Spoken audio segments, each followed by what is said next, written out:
Magandang tanghali Pilipinas! Ito ang tributo ang inyong pambansang himpilan ng balita. Ako si Cyril Maya. At ako naman si Halay Cano. Narito kami upang iatid sa inyo ang tinig na katotohanan alay sa bayan. Heto ang mga balitang aming tinutukan ngayong araw. Hiniling ni DPWH Secretary Tizon sa AMLC ang freeze order sa halos 5 bilyong pisong air assets ng pamilyang ko kaugnay ng anomalya sa flood control projects. Sa Taiwan, hindi bababa sa 14 ang nasawi matapos pumutukan sa Handawa dahil sa hagupit ng Super Typhoon Ragasa. Samantala, naka-full alert ang Batangas Police sa nalalapit na pagpasok ng bagyong Nando. At sa sports, pasok na si Alex Ayala sa round of 16 ng Jinshan Tennis Open matapos pabagsakit si Aliona Falay. Ang mga balitang yan at marami pang iba dito lamang sa Tributo. Unahin natin ang balitang hiniling ni DPWH Secretary Tizon ang freeze order sa halos 5 bilyong pisong air assets ng pamilya ko. Kaugnay ito ang anomalya sa flood control projects. Para sa detalye, makakasama natin si Nabali. Ang araw Pilipinas, kalihim Vince Dizon ng DPWH humingi ng agarang pagpapatupad ng freeze order sa mahigit 4.7 bilyong pisong helicopter at eroplano na pagmamay-ari ni Ako Bicol Party List Representative Elizaldico at kapatid nitong si Christopher Co. Ang hiling ay ipinadala sa Anti-Money Laundering Council or AMLC noong Miyerkules, ika-24 ng Setyembre 2025. Ito'y kaugnay ng anomalya sa flood control project. Batay sa listahan, ang mga air assets ay nakapangalan sa Misibis Aviation and DevCorp at Highton Construction and DevCorp. Ang mga ebidensya ay ibibigay din sa Department of Justice at Independent Commission on Infrastructure. Mula sa pambansang himpilan, ako si Chloe James Rabano, nag-uulat. Maraming salamat, Ravano. Sunod naman natin tutukan ang trahedyang nangyayari sa Taiwan dahil sa hagupit ng Super Typhoon Ragasa na ibabalita, Rojas. Super Typhoon Ragasa nagdulot ng matinding pinsala, 14 na katao ang nasawi at dose-dosenang iba pa ang nawawala matapos bumigay ang isang natural barrier lake sa Hualien, Taiwan. Ang lawa ay nabuo sa Matayan Creek at nang bumigay tinatayang 60 milyong tonelada ng tubig ang dumaloy pababa na nagdulot ng biglaang baha at paglubog ng mga kalsada. Nagpadala ang pamahalaan ng Taiwan ng daan-daang tauhan militar, bumbero, coast guard at mga voluntaryo para tumulong sa operasyon ng pagsagip. Ako si Raven Rojas, nagbabalita. Nakakabahala ang sitwasyon sa Taiwan. Dito naman sa Pilipinas, nakaalerto ang Batangas Police sa banta ng bagyong Nando. Makakasama natin si Mark Alex Caranda. Magandang araw Batangas. Dahil sa pagpasok ng bagyong Nando ay itinalalim sa heightened alert status ang kapulisan ng Batangas dahil sa pagpasok ng bagyong Nando. Ayon sa Batangas Provincial Police Office, tandaan lang kanilang mga quick response team sakali magkameron ng pagbaha, landslide o iba pang sakuna. Mapagmatsyag at sumunod sa mga anunsyo ng lokal na pamahalaan at pag-asa.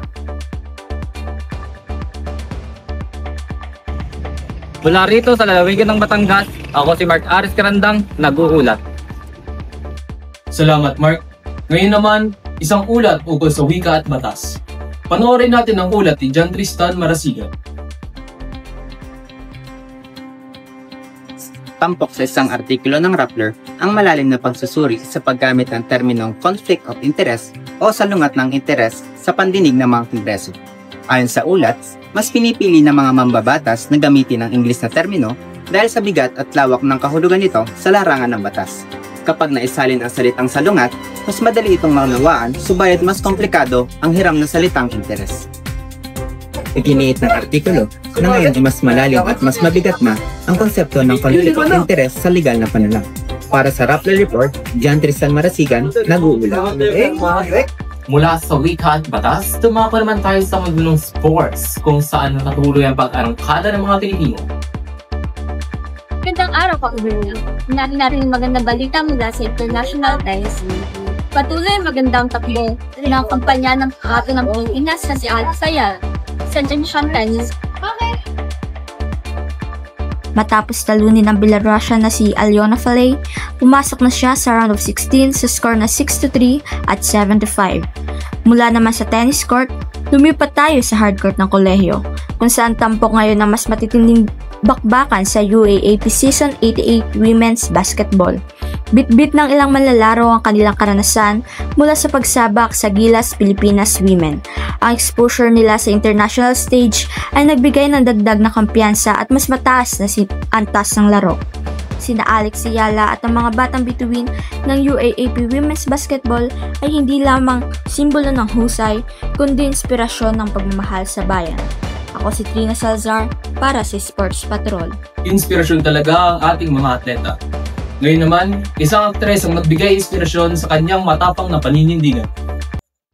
Magandang araw, chikadoras! Heto ng hottest chika sa showbiz. Ako si Precious Daphne de los Reyes at trending ngayon ang aktres na si Janela Salvador. Sa isang eksklusibong panayam, dahil sa ang sinabi ni Janela, sayang naman yung platform na binigay sa atin. Aniya, dapat gamitin ng mga artista ang kanilang kasikatan para magsulong ng tama at makabuluhang pagbabago sa lipunan. Nagpakita rin siya ng suporta sa LGBTQIA+ community at umindig laban sa korupsyon.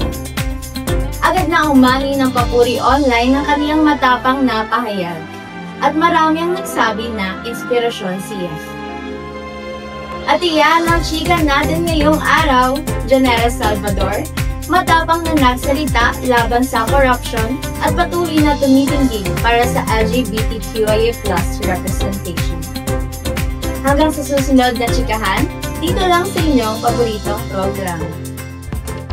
Maraming salamat, Precious, sa huling ulat. Tutukan naman natin ang lagay ng panahon at banta ng bagyo. Makakasama natin si Renz Casimero. Magandang araw, Pilipinas. Narito ang pinakahuling ulat panahon mula sa Pag-asa ngayong Miyerkules. Setyembre 24, taong 2025.